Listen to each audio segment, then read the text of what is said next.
Ma femme commença un nouveau travail comme vendeuse de cosmétiques. Elle était en charge d'un bon secteur et faisait assez bien d'argent, nous permettant ainsi d'améliorer nos difficultés financières. Je voulais glorifier Dieu avec une bénédiction financière. Mon désir pour la prospérité était cependant trop excessif. J'ai fait un plan de commerce d'ouvrir un bar avec de l'argent que ma femme gagnerait, pendant que moi je prendrais soin de notre subsistance avec mes revenus. Nous avons travaillé dur pour notre rêve, nous étions positifs que nous allions faire beaucoup d'argent si nous pouvions avoir un restaurant qui sert de boissons alcoolisées et de la nourriture, étant donné que ma femme avait une bonne expérience dans la nourriture, frites. Le succès du restaurant japonais à 2 étages de ma sœur était encourageant pour nous. Dieu savait que nous avions un ardent désir pour l'argent, mais nous a donné une instruction, ne te saoule pas de vin.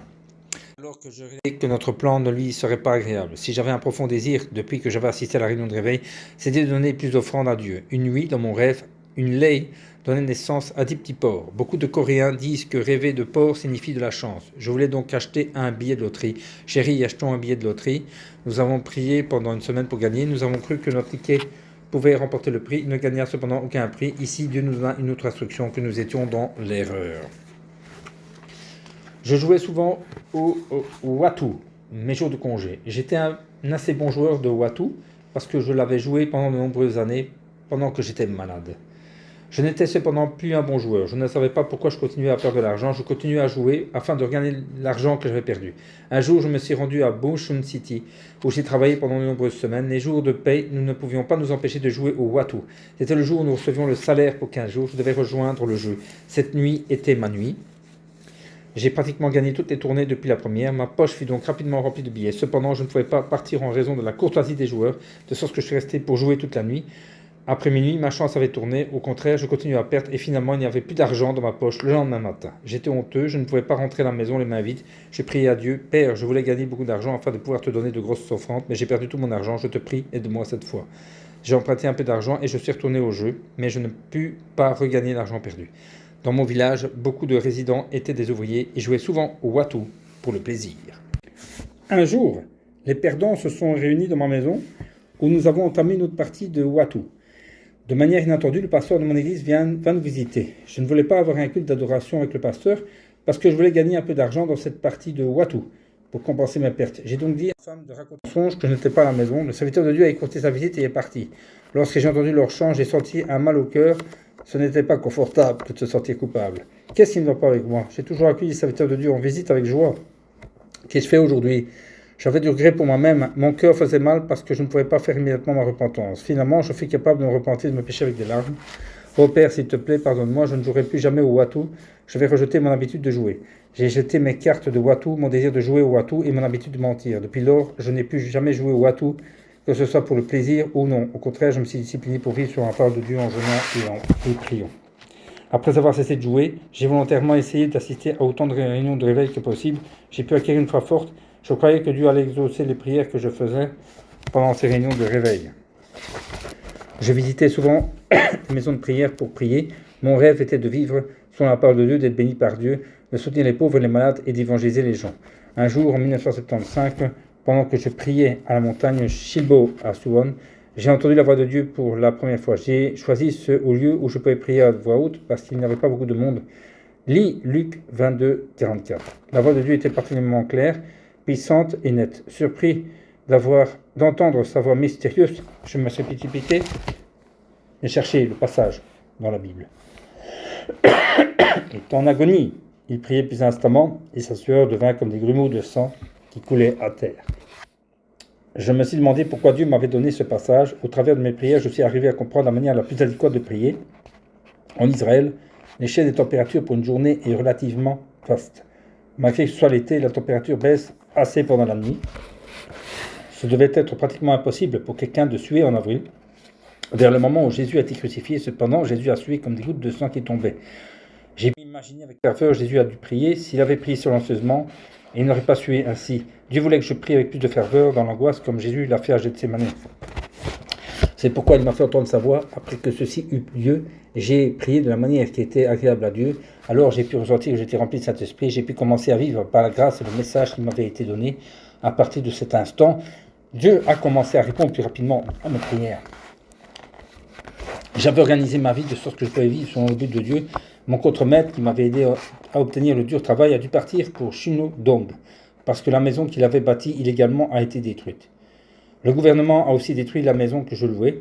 Ils ne nous ont cependant payé aucune compensation. Pire encore, mon propriétaire refusa de nous rembourser la garantie locative en prétextant qu'il avait perdu son bâtiment, la maison que je louais, dans le nettoyage gouvernemental. J'étais désolé que notre propriétaire chrétien n'ait pas observé notre contrat de location à cause de sa perte. Je me demandais pourquoi Dieu lui a permis de me décevoir. J'ai donc dû emprunter de l'argent pour louer une maison sur une base mensuelle. Alors Dieu me donna un nouveau travail. Notre nouvelle maison de location avait un espace suffisant pour un magasin. Nous avons ouvert un magasin, loin des magazines, des livres et des bandes dessinées. Après quelques mois d'opération, nous avons déménagé vers un magasin situé dans une rue adjacente. Nous avons cependant pu faire aucun bénéfice parce que nous devions en permanence acheter de nouveaux livres et payer la location. Lorsque nous avons vu que nous ne gagnions pas d'argent, nous avons vendu notre magasin. Ma femme et moi, nous avions déjà abandonné notre passion pour l'argent. Nous décidâmes de prier à Dieu qui devait nous bénir bien. Nous avons prié jusque tard dans la nuit, pendant une semaine entière. Père, je te prie, bénis-nous afin de te glorifier. S'il te plaît, donne-nous un magasin avec lequel nous pourrons gagner beaucoup d'argent. Nous n'avons pas d'argent, mais nous avions beaucoup de foi. Une semaine plus tard, Dieu répondit à nos prières. Un de mes amis me dit qu'il y avait un magasin loué sous le nom d'Olsan à Gumo-Dong. Nous pensions que c'était la bénédiction de Dieu pour nous. Je suis donc parti immédiatement et j'ai signé le contrat à 800 000 won, $670 US. J'avais encore besoin de beaucoup d'argent pour payer le solde. Lorsque j'ai demandé à un diacre de me prêter un peu d'argent, il répondit froidement non. Ce refus m'a fait réaliser que ce n'était peut-être pas la bénédiction de Dieu pour nous.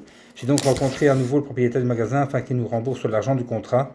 Après avoir écouté mon explication, il m'a, de manière inattendue, volontairement proposé de me prêter le solde de l'argent. Combien merveilleux, selon la volonté et l'amour de Dieu. Je n'aurais pas dû aller auprès du diacre de notre église pour emprunter de l'argent. Dieu avait déjà organisé toute chose au travers d'un païen. Nous avions à cette expérience pour bien organiser le magasin. Nous arrivions même à avoir le désir de gérer un autre magasin plus grand ailleurs. Un jour, un homme m'a demandé d'acheter notre magasin que je n'avais jamais mis en vente.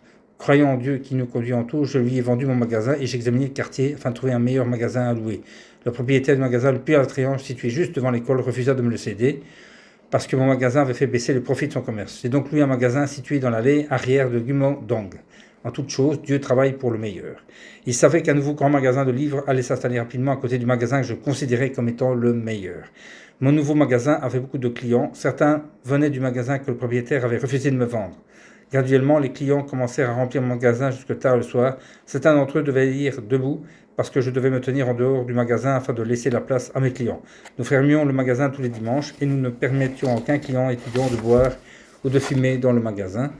La bénédiction de Dieu était cependant merveilleuse. Nos clients et les bénéfices du magasin ne faisaient que croître. Nous avons payé pratiquement toutes les dettes et nous travaillions également dur pour l'Église autant que possible.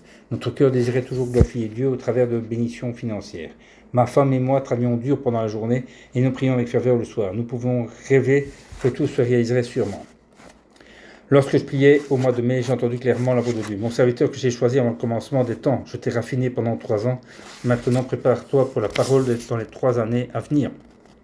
Tu m'as aimé puisque tes parents, tes frères, tes soeurs, ta femme et tes enfants. Quitte ton travail actuel maintenant et va ton chemin. Laisse ta femme gérer le magasin. Sa voix était claire et forte, mais aussi douce et chaude. Il a continué à me parler. Mes pensées ne sont pas les mêmes que celles des hommes. Ta femme gagnera plus d'argent que ta femme et toi avez gagné ensemble. Ta famille prêtera beaucoup, mais n'empruntera à personne. Une bonne mesure, secouée, pressée et qui déborde, sera versée dans ton sein. Fais comme je te le dis, alors ton conteneur de riz ne se videra jamais et ta caisse sera toujours pleine. Après que tu te seras armé de la parole de Dieu pendant 3 ans, tu iras au-delà des rivières et des océans, et tu feras des signes et des prodiges. J'ai été choqué de savoir que Dieu m'avait appelé comme son serviteur. Je n'avais jamais planifié d'en être un. J'ai clairement compris que c'était l'appel de Dieu sur ma vie pour devenir son serviteur, mais ma pensée n'était pas prête pour cela. J'ai payé tant de fois pour devenir un ancien et ainsi glorifier Dieu, mais pas comme un serviteur de Dieu. Comment puis-je être son serviteur? Je suis relativement vieux et ma mémoire est faible. Comment puis-je étudier la théologie à l'école? Je me demandais pourquoi Dieu m'avait dit cela. Je voulais obéir comme Dieu l'avait dit, mais je ne savais pas comment obéir. Je me sentais totalement perdu. Mon cœur...